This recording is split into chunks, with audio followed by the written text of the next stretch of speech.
So what's up? Not too much. That's a line, you know what, Blair? I think we should open the show with the headline. Yeah, the big thing. Yeah. So we are entering into the falling action of the Blair Kitsch arc of fear baiting. It was a hell of an arc. Lasted 2.5 years. Yeah. I just I had to look at how I was engaging with the podcast, and I was like, I can do this sometimes. Like, if this was a once a month thing, maybe. But I also don't want to stop, the podcast from going out just because of my own limitations, Mm-hmm. So, for the foreseeable future, I am stepping down. Well, I'm going to finish these next steps. We're finishing out the last of 2018. Yeah. So I guess the roadmap that that Blair and I have outlined is that I am going to be I'm going to be taking a week off after Blair leaves, because that coincides with the weekend that I'm in Boston, I believe. Right. If not, it'll be 2 weeks off, because I'm taking a week off of this podcast, at least one, before we go into the after part. After Blair leaves, at least. Let me just double check this so we've got dates, because we said that your last episode was going to be going up on the 11th, yes? Yes. Mm-hmm. Okay. So there will be no episodes for 2 weeks. And then March 4th, we will enter a new era of fear baiting. Yes. Which will be kind of, at least in the meantime, me with a bunch of, the same way that we did it back when Blair was gone for college at the start of 2018. Mm-hmm. Where I'm just having a rotating door of guests on for this, and I'm very excited. And if you're listening to this and you have been on the podcast before, please reach out. I would be happy to have anyone who's been on the show before back on again. Yeah. Yeah. But we to be clear, Sarah still very much loved Blair. Yeah, and Blair very much loves Sarah. Yes. This is just.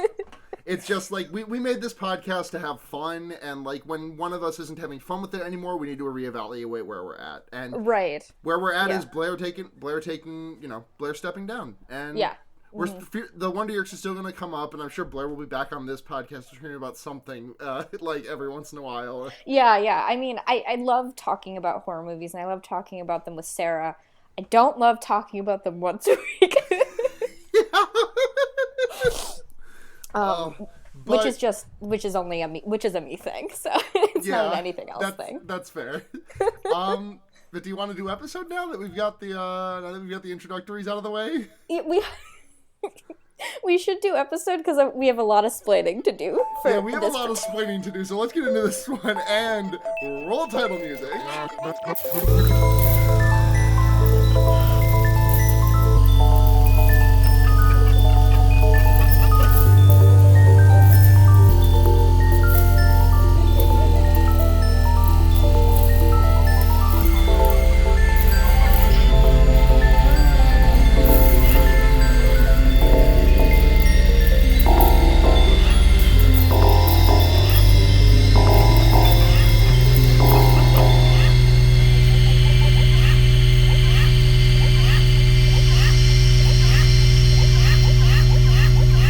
Welcome to Fear Baiting, everyone.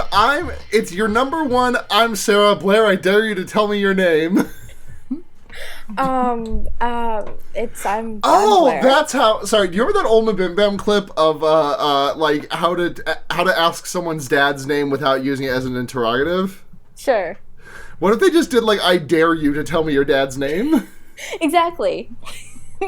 There we go. We got it. You've cracked the age-old riddle. Blair, I'm daring you to tell me your name, though, and if you don't do the dare, you'll die. I did. It's Blair. I said it's Blair. Hi, Blair. Hey, it's me. It's Blair. So we did a whoopsie this week. This is entirely my fault. This is why I can't be on this podcast anymore. Yeah, this happened, and I was like, Blair, you're fired. You need to make up an excuse. So as you all should know, we are doing movies that came out in 2018. Yes. And we wanted to do Truth or Dare for this week. Yes. And I Googled, watch Truth or Dare online. And Netflix was like, hey. And I was like, this movie came out in 2017. But what are the odds that, what's more likely? That Sarah got the date that this movie came out? Or there were 2 consecutive movies called Truth or Dare that came out both in 2017 and 2018. Well, Blair, it's more likely than you think, because here we go. Truth or Dare, 1986 film, the 1986 horror film by Tim Ritter. Truth or Dare, 2011 film, a horror film by Robert Heath, also known in the United States as Truth or Die. Truth or Dare, 2013 film, a horror film by Jessica Cameron. Truth or Dare, 2017 film, a horror film by Nick Simon. And Truth or Dare, 2018 film, a horror film by Jeff Wadlow, also known as Blumhouse's Truth or Dare. The density of Truth or Dare is like exponential throughout the years. Yeah. There's just so many. It's so funny. But it's like right next to each other. I was like... Yeah, I almost made that mistake too, and I was like, wait, no, I remember seeing the ads for this movie. This isn't what this movie looks like.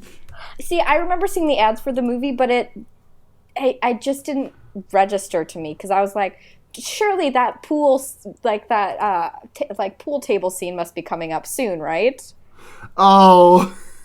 That's the one I remember from the trailers. But I was like, but I feel like this still has the ethos of the movie that I'm looking for. So it's not setting off any real red flags. So I just kind of sat through it and watched an entire movie. Oh man, that sucks. I mean, I'm really excited to do this episode, but also that sucks because, like, Truth or Dare was a bad movie, but I think I liked it a lot. I feel the same way about the one that I watched. About your Truth or Dare. About my Truth 2017 versus 2018. Yeah. But first off, we gotta do upcoming horror movies. There ain't shit. Anyways, next question. There's nothing? They're like, I've not seen any shit worth talking about. Like Velvet Buzzsaw, but you still haven't watched the trailer for that, I'm sure. No, I haven't. We are entering the quiet period of horror movies. Yeah. But yes, yeah. But the things that we talked about last week are still happening eventually, so it's gonna be fun anyway. Yeah. Oh, Blair. By the way, you I know it's gonna be like less than 2 weeks, like 3 weeks after your departure, but you have to come back on for a bonus episode that we do on Us, the Jordan Peele. Oh yeah, no, of course. Okay, good. Oh, of course. Yeah, that can be on screen. I actually, still doing. I mean, I would might love to have you back like, for on screens. I might be like a Seda level guest. I'm feeling in the future. You know what I mean? Twice a year. Or more often, because basically every time you weren't here, that's true. A first person I contacted to guest was like Seda. So if a guest ever cancels on me, I'm just gonna be like, "Hey Blair, what's up?" Yeah, exactly. Oh my god. Yeah, you will not miss this beautiful voice. And the Wonder Years is still going to be going, so like... Yeah, and I'm extra screamy on that one. Yeah. So. Also, I'm sure we'll find some project to do together after this one, after the Wonder Years ends. Yeah. ABP, always be podcasting. Yes, keep your earballs peeled for me. Horrible. That was such an awful thing that I said. It's like the Balchinians, like the Ball-Erians. Uh-huh. Like, remember from Men in Black? Yeah, No, I do remember. Earballs. Earballs. So, we should compare notes. What are the rules of your movie? After my orchiectomy is done, I want my doctor to give me them so that I can get my ears pierced and have earballs.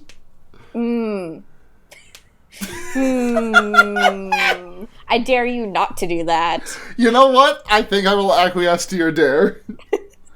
So the rules of my movie were, basically the characters were having visions of the Truth or Dare demon, and the visions were the people around them making the Truth or Dare, making a troll face, and then saying Truth or Dare, and then truthing them or daring them first to do something. Okay. You don't tell the truth. You don't tell the truth, you die. You don't do the dare, you die. And if you just don't fucking do anything, you also die. Or if you mess up the dare, you die as well. Sure. And also, you can't pick truth if the last two people have picked truth, because otherwise everyone just picks truth. Sure. Interesting. And then it makes, if you don't do the dare, or you mess up the dare, or you don't tell the truth, you do Trollface and then kill yourself. Interesting. Yeah. So what's the rules for your? This is such a high concept fear, baby. So the rules for my truth or dare. Oh, also, that boy, the teen heartthrob from Teen Wolf was in mine. Oh, really? Yeah, Tyler Posey. Are How is he? He's fine in it. I Sure. liked this movie. Yeah, cool. So the rules for my movie are unlike any truth or dare I've ever played, because the host gives a bunch of people a bunch of cards to write down truths, like questions or dares. Mm-hmm. What? And then it's a plot thing. Okay. It depends on it. It's not justifiable, but it's why things happen. I'm so mad that I'm so sad that you didn't watch my movie, but I'm also so sad that I didn't watch your movie, because your movie sounds ridiculous. It's crazy. Also, this house is like haunted by like teens in 1983 who also did the same thing. Okay, yeah, that's similar to mine. Mine was some hold on, I'm gonna pull up the Wikipedia article because it was some convoluted bullshit. A demon who was summoned by a nun, and then the demon possessed the game of Truth or Dare, and can only be stopped if the last person who evoked it cuts their tongue off and puts it in the urn, and then seals it with wax and says an incantation. That is so complicated. Yeah, and then it got resurrected because some college students were the Zac Efron looking motherfucker, and some college students were like digging around in the mission and partying, and they played Truth or Dare, and the dude was like, "Ooh, I will possess this," and then the demon possessed Truth or Dare. I see. So the rules, the general rules, are basically the same, except no one is giving out the truth or dares. There's like a demon who's like, so they flip over the first card, and instead of something that a person had actually written on it, it's something that it's not even like a ghost or a demon or anything. It's just like this truth or dare, like spiritual essence, that just like does shit. It's, they're haunted because the house is haunted, and then the game is haunted. Yeah. So they're cursed basically, and then the house starts writing stuff on the walls for them to do, and yeah, if they lie, they die, because there's really been no instances of no one actually not telling a thing, but everyone who's gotten truth has lied and then died. And then if you don't do the dare, the house will possess you and force you to do the dare, but worse. It seems to be 50-50 on whether you'll die doing the dare or not. But if you refuse to dare in mine, you just die. You just like fucking die. Yeah, because there's a time limit. You have to do the dare in like 2 minutes or like 3 minutes or 7 minutes, or else it's considered forfeit. And then very specifically, you had to do 3 rounds of truth or dare within 48 hours for the curse to be lifted. So, okay. Yeah. So that's the thing. So on mine we open up with like a flashback to the 1983 game where someone is supposed to jump off the roof. And there's another, like, a woman coaching him to jump off the roof. Like, you can do it. We're so close. He jumps off the roof and he fucking dies. Or he slips off the roof, actually, because he misses the deadline, I guess. And then the woman gets told to pour a bucket of acid on her head. So she's, like, sobbing, but, like, runs to the kitchen and makes this sort of solution, with I think, like, borax and water, and, like, slathers it all over her face and then dumps acid on her face, which is, like, were I put in that position, I wouldn't have known what to do to not be burned alive by acid. Yeah, you know what very I mean? lucky that woman is like a chemist. Right. I mean, we see like an old version of her, like Halloween 2018 Laurie Strode coaching these new kids. Yeah. And I mean, her face is still fucked up, but she's alive, and she's just a recluse now. Yeah. Mine was... Mine was weird because, like, mine felt like Final Destination this is like someone, like, tried to write a Final Destination skit, like, thing, and then they got to, like, the first death, and they're like, oh shit, Rube Goldberg machines are way harder than I thought they were, and just kind of, like, dropped back and punted into this. Sure. Like, and I say that having enjoyed this, but, like, someone dies by, they get up on a pool table because they're like, I'm going to show the world my dick. And then he's like, actually, a woman said that my pee-pee was small. I'm going to get off the table. But then he stands back up and does Trollface and then trips on a billiard ball and breaks his neck. Like, what? See, the Trollface is what I remember from the trailers. Another thing, now that you've mentioned it. And I feel like it elevates it. It really does. Because the closing shot of this, okay. I'm gonna spoil the end of this movie because they get back into a corner, and whenever someone is asked truth or dare in the church, in the burned down church, whenever someone is asked truth or dare then they become part of the game and they have to join in. And it just goes in a circle, so it's person A, B, C, D, E. It goes A, B, C, then D, then E, then back to A, then to B. So at the end of the movie, it's the main character Olivia and her best friend Marky. Marky, yeah, her best friend Marky, and they're both like, well, shit, what do we do? And then, so that they don't have to just go back to truth or daring each other, they make a YouTube video that goes viral called Truth or Dare Curse, and it's like Logan Paul level shit, and they're like, we're inviting you all to play Truth or Dare, and then like there's a video of like two girls watching it at a sleepover, and then one of them makes troll face at the other, and then the movie ends. That's hilarious.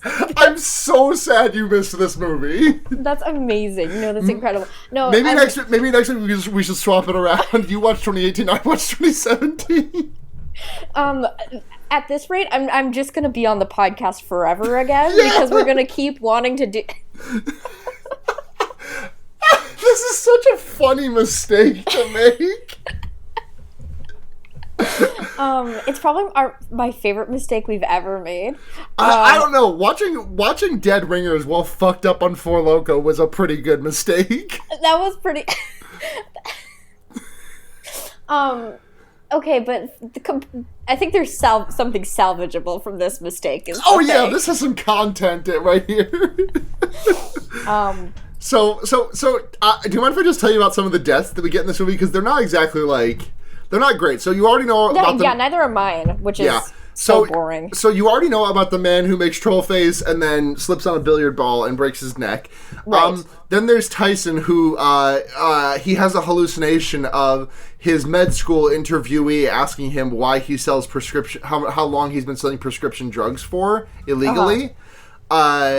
But then the hallucination is like, how long have you been doing it? And Tyson's like, I haven't. And then he starts to leave the office, but then he like makes Trollface and grabs his pen with his name on it from his jacket and then stabs himself in the eye.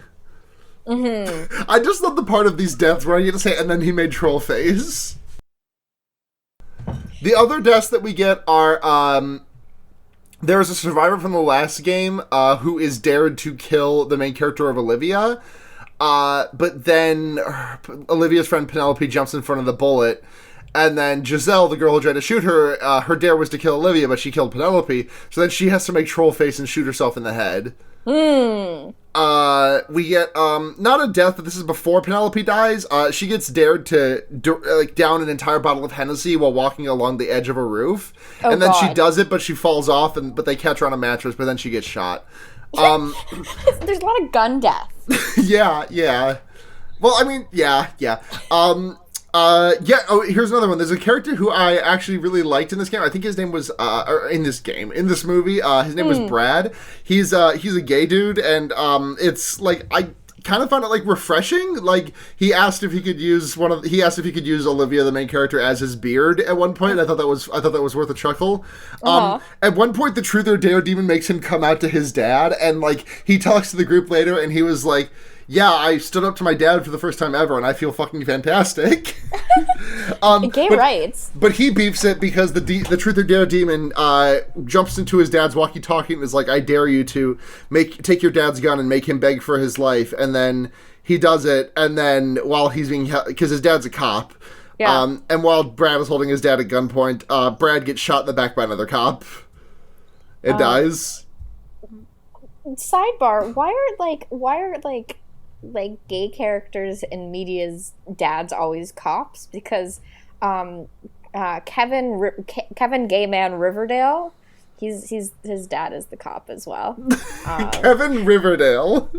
Yes. He has a last name, I just don't remember what it is. Actually, I'm not 100% on his first name being Kevin. But there you go. Yeah. Watch Riverdale. I'm trying to remember any other. Oh yeah, someone gets dared to. Marquis gets dared to break Olivia's hand, and she smashes it with a hammer. There's also like a side plot about Marquis being really sad about her dad committing suicide. Which I mean, that's a reasonable response to your dad doing that. Right. But then there's also a secret plot line about Olivia having a secret that she can never, ever, ever tell anyone, and it's brought up like 15 times before she actually tells it to Marquis, which is that her dad, Marquis' dad, the night that he killed himself, he tried to like sexually assault Olivia. Oh, great. And then she was like, "I'm gonna fucking tell Marquis," and he was like, "No, you can't. I'd die if she knew." And she was like, "She'd be better off dead, honestly." And then he killed himself. Damn. Yeah. Well. Okay. Yeah. Oh yeah. Yes. Then there was Lucas, and that was Tyler Posey. Yeah. But anyways, I'm not really over the fact that this movie ended via like a Logan Paul like truth or dare challenge, and like viral video gone wrong, gone sexual, fucking like viral campaign. Mm-hmm. That is insane. My movie is like tame compared to that, because it ends with the two last girls after they were dared to by like the ghost to remove 7 living body parts in 7 minutes. So they had to split it between the two of them, because it's not really necessarily specific to one person if there's not like specific pronouns. Yeah, so they do that, and it's awful, and it's like the last 10 minutes of the movie, so I just kind of had it running in a different tab while I heard like blood squelching and them screaming, because it's like, yeah, they're just going to be in a lot of pain for the next 10 minutes, and that's fine, and I can skip that. Here's a great review of... Oh, by the way, yours was distributed by the Sci-Fi Network. Oh, good. But here's a great review of your movie, which is an execrable mess and a gobsmacking horror show in all the wrong ways. So they do that, and then like it ends with like one of the women having to remove the foot of another. So she's gonna drive her to the hospital. But little do they know they have one dare left, and it pops up on the little dashboard monitor screen thing that's some new model cars have.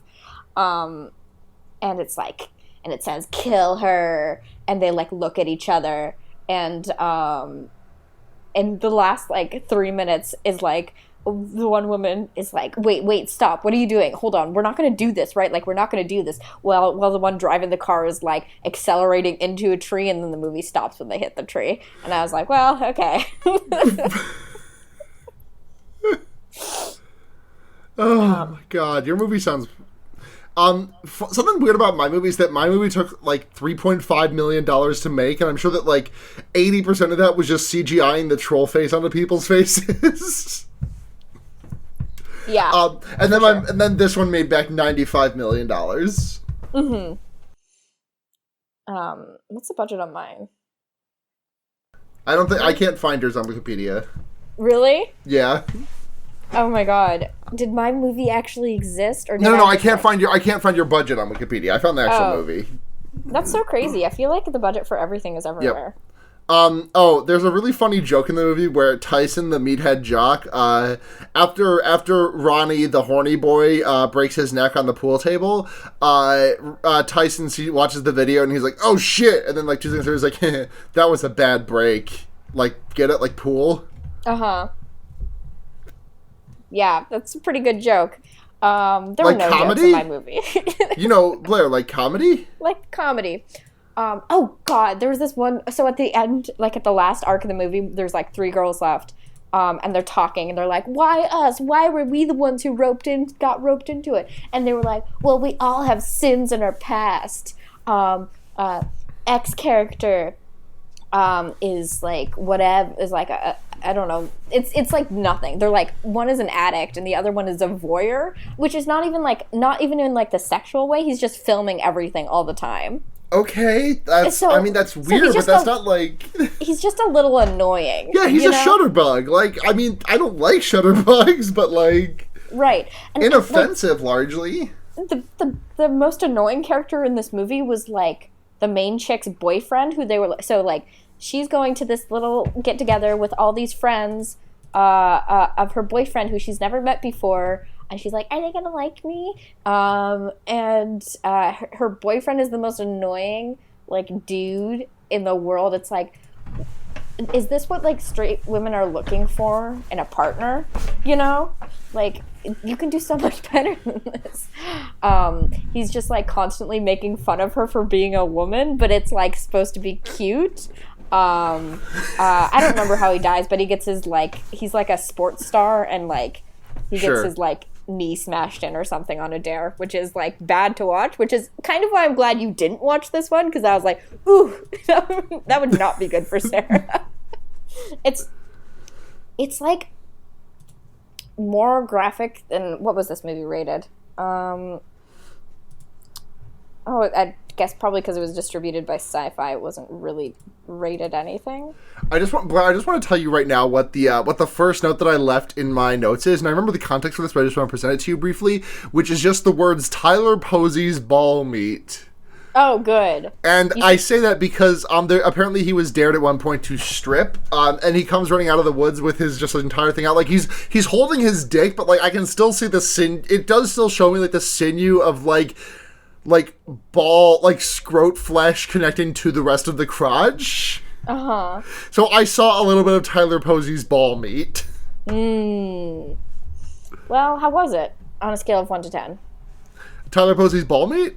Yeah. I mean, I only saw it briefly, so I'm gonna give it a 10. Sure, that's I gotta say I'm really startled, but yeah. Listen, the more effective grading scales, studies have shown that students are more appreciative when you start them at 100 and deduct points than you do starting them at 0 and having them raise points. That's actually literally the exact opposite of what studies have shown. Oh, hold on. My roommate's cat wants to get out of my room, so I'm gonna let her out. Okay. So fucking there's like a weird love triangle thing happening in this movie. Sure. Where okay, so the main characters are Olivia, Tyler, no, not Tyler, what's his name? Is it Lucas? Olivia, Lucas, and Marky. Marky's boyfriend is Lucas, and Olivia is single, but she's kind of horny for Lucas. Marky apparently cheats on Lucas all the time. And then he has to confess that he is in love with Liv at some point. That's his truth or dare. So that he doesn't have to make Trollface and kill himself. But then later, Livia gets dared to fuck Tyler, and Marky is like, oh yeah, sure you did. But then they fuck, and then she makes Trollface and asks him truth or dare while they're fucking. And he has to tell the truth that he is currently fucking Olivia, but he loves Marky with all of his heart, and... Sure.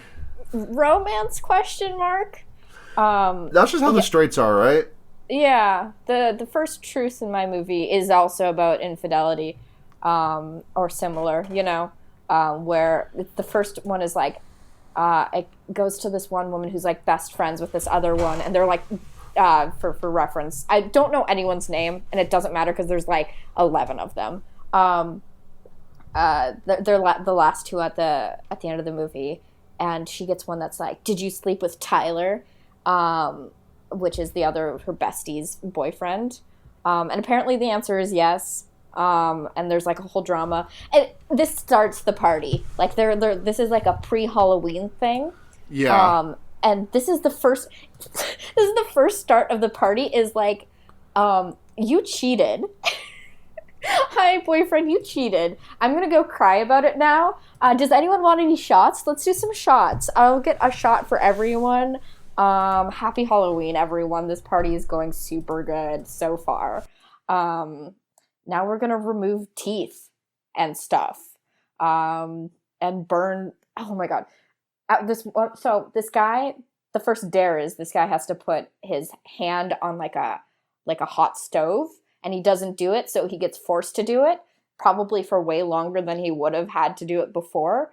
Had he done it himself? Right. And then after the fact, a woman is asked to eat the burnt flesh that's still on the stove. It's the grossest shit ever. It's like that movie sounds awful. It's like the gross. I feel so bad that I should have shot. You were at work today. I wish we could have been able to discuss this because oh my god. Yeah, I just assumed. I had no reason not to think that this was not the same movie that we were thinking.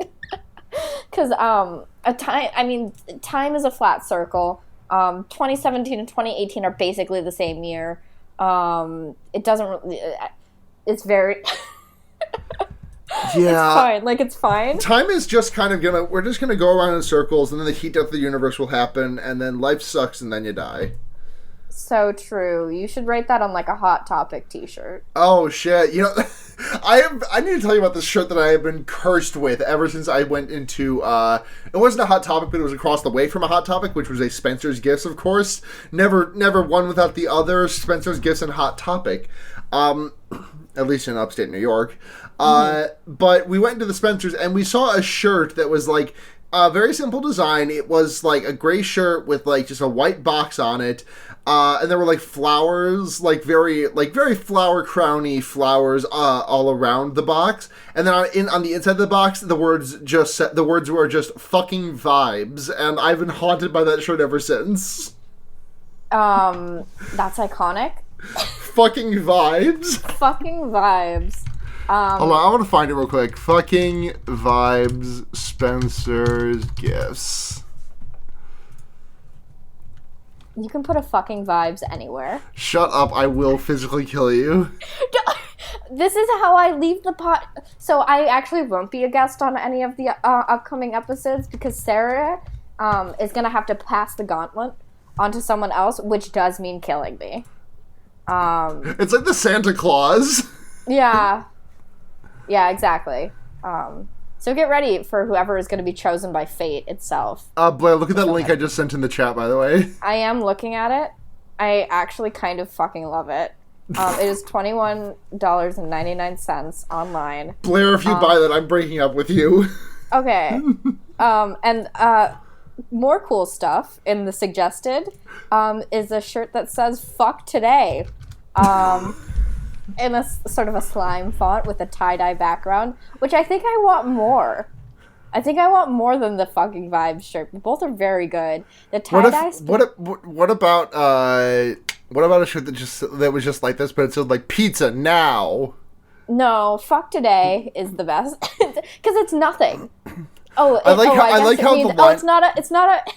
It's not a command. I guess is what I'm registering right now. It's more of a derogatory term to be like, fuck today, not telling you you've got to fuck today. Like, I feel like you could just, like, make some edits to that shirt, though, with, like, a white Sharpie and just be, like, write, like, just you gotta on the top of it. Yeah. You gotta fuck now today. I very much like how Spencer's has, like, 2 tiers of like, header bar, where it's like one tier is just like, okay, here's like a bunch of drop downs where you hover over drop downs: Valentine's Day, teas, body jewelry, fashion, naughty, fun and games, home and dorm, pop culture.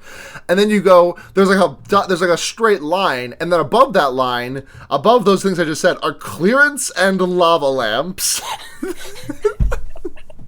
Ooh, what does Spencer? Hold on, Blair, shut the fuck up. I have to look at what Spencer's Gifts has to offer in the way of Funko Pops. Oh? Probably the standards. You got your Dories. You've got your Game of Thrones. It's all Fortnite characters. Is it all Fortnite characters? It's so many Fortnite characters, and then... Oh, no, there's a Rick and Morty. Sure. And then there's a bunch of horror movie mascots. Okay, well... Like Chucky and Freddy Krueger and Jason Voorhees and Pennywise. Sure, naturally. Anyways. Did you want a lava lamp when you were growing up? Not really. I didn't smoke much weed in high school.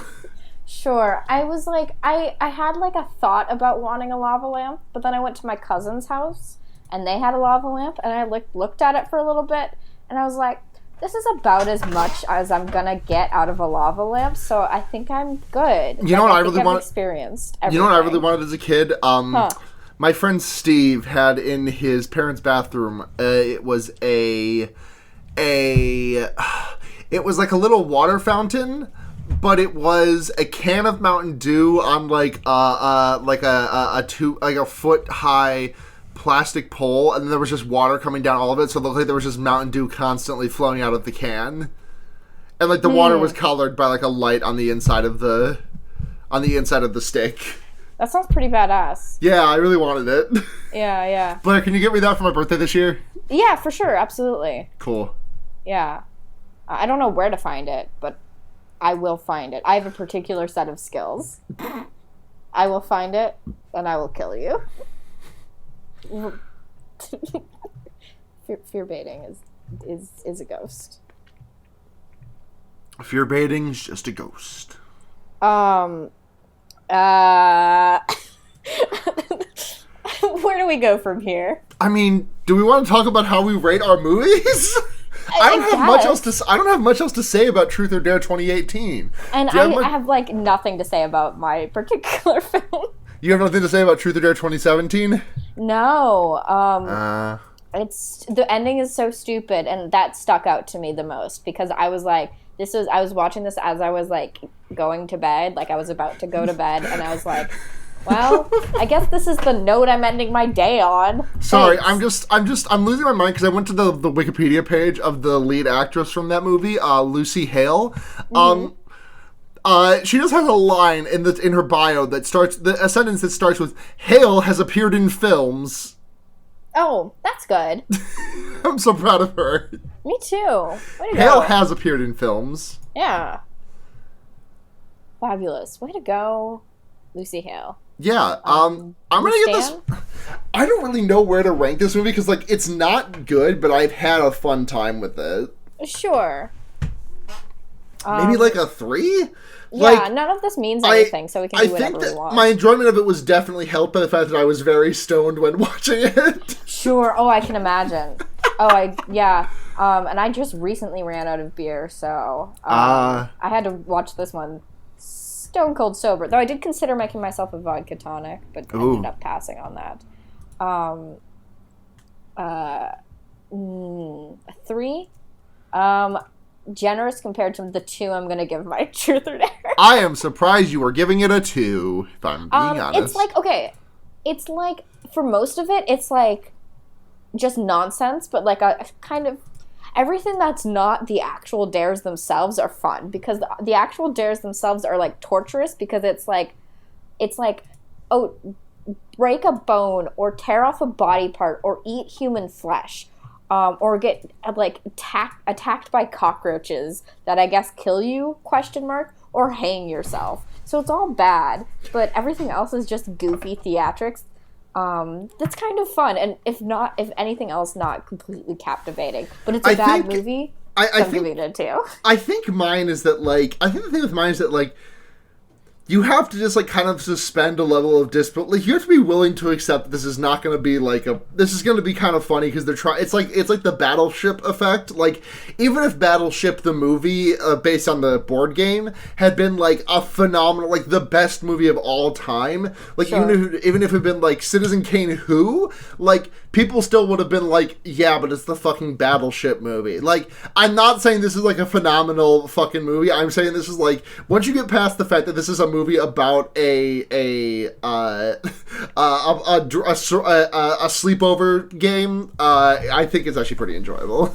Yeah. But sure. at the end, I kind of peeled back the curtain, the veil of willful ignorance slightly, and I was like, they are talking life or death stakes over truths and dares. Yeah. Literally. Yeah. Everyone in my movie died, and I knew that was going to happen, and then everyone died, and I was like, well, I guess everyone died. Two of mine survived. Oh, well, that's good. I feel like it's more meaningful when people survive. You know what I mean? Yeah. I don't know. Um, unless it's like a final but mine wasn't, because mine was like hopeful almost about the future. No, don't. It's also, the characters were like almost horrible people, and they made them just too likable for me to want to see them die. So it was just kind of like, you guys are just normal, and I wish you were just like in my like sociology class, and then I would never speak to you again, you know? And that's about it. You know what I mean? Anyway, questiones, if we have any. We have none. That's okay. Blair, you have a limited number of recommendations you can give on this podcast. That's okay, because I don't like good things anymore. Are you about to recommend Riverdale for the 4th week in a row? I've only recommended Riverdale officially once, so no. Though part of me wants to recommend the Mob Psycho 100 manga that I'm reading now. Mob Psycho 100 is good to me. It's very good, but I can't really do that because the 2nd season is airing now, and it's probably going to cover the latter half of the manga, I have to imagine. Yeah. So you can basically all experience it from the thing I recommended before. Yeah. So with that waffling being done, and me realizing right now that I don't really have anything. So I don't know how popular true crime podcasts are with our listening audience, but I listened to all of The Teacher's Pet recently, which is not usually my thing. It's a true crime podcast about a cold case in Australia. And it's an ongoing case. There's like live updates like happening in this year, which is cool. And I usually don't do cold cases because I don't like speculation. I like endings to stories. Mm-hmm. But this one is done by Hedley Thomas of The Australian. It's well researched, and it seems to have been done ethically, which is not what you can say for some other true crime podcasts, you know? Oh yeah. So if you like deep dives into one specific case, which is not something I typically go for, and I really enjoyed it, I would say thumbs up on that one. Hell yeah. The Teacher's Pet. What have I been watching / enjoying lately? I finished Yuri on Ice with Andrea, but I don't think I want to recommend that. Yeah. It's good. There's just like a lot of corollaries that I have to attach to it, so like I don't want to put a recommendation in for it. I kind of want to give some props to an anime that like I feel like every time I watch it, I feel like, oh, here is the point at which it's going to get bad, and then it just like hard lefts out of it, and I'm like, oh. Well, okay, I appreciate the surprise. Like as an example, the main character was a man, and then he got killed and reincarnated as a slime in a fantasy world.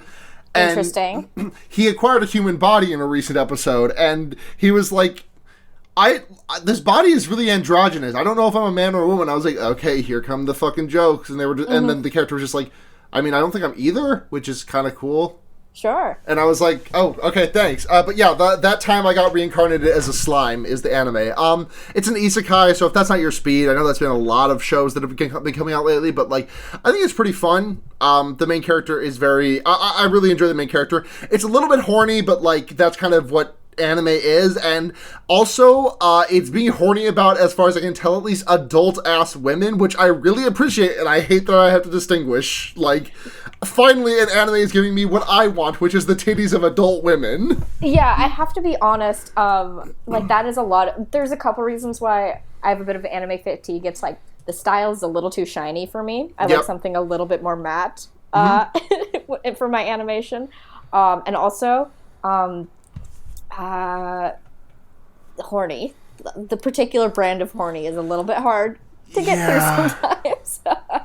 Though I can't say I'm anti-horny or even anti like boob horny. You know what I mean? There's just like a particular brand of horny. Yeah, but yeah, I've been enjoying it. Yeah, nice. But yeah, patreon.com/fearbaiting. It's where you can go give us money. Yeah. $1 a month gets you access to everything. All the bonus content. $5 a month lets you, what does $5 a month do? Lets you make us do a message and we have to read your name on the show. Yes. And $10 a month lets you pick a movie for us to watch. Or I guess for me to watch. I'm not sure how I'm going to do that one in the future. Or demand that I come back on the podcast. Yeah. And to watch a specific movie. Yeah. Basically, we'll do whatever you want. Yeah. If you give us $10 a month. Don't. If you want to ask, I'll do it. Listen, $5, $10 a month. I'll do some shit. Yeah, for sure. For sure, it's desperate times out there. But we would like to thank our patrons. Yep, Michael Kaiser, Paul Moran, Kit Spindler, Paul Bechtel, Ducky Aisha, and Sophie.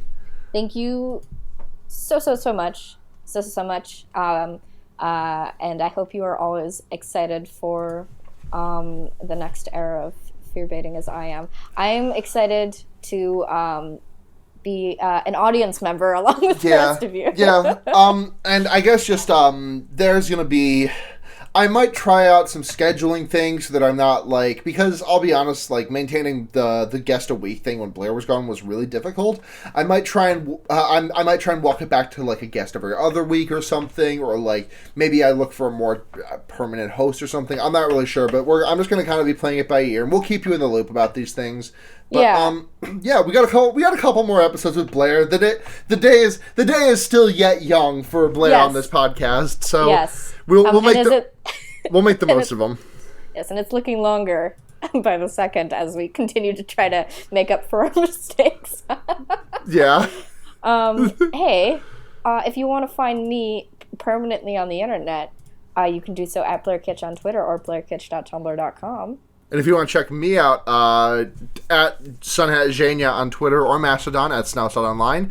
And also the other podcast that I do, The Wonder Years and Henry Kissinger's Pokemon Going to Die. I was also a guest on an episode of City Girls Make Do this week, which is a Sex and the City podcast by two of my friends, and it was a fucking blast. I really recommend you go listen to it. We talked about fuck buddies. Nice. Yeah. You can contact the show at Fearbaiting on Twitter. Fearbaiting everywhere. Fearbaiting everywhere. And thank you to our podcast network, Noisepace.xyz.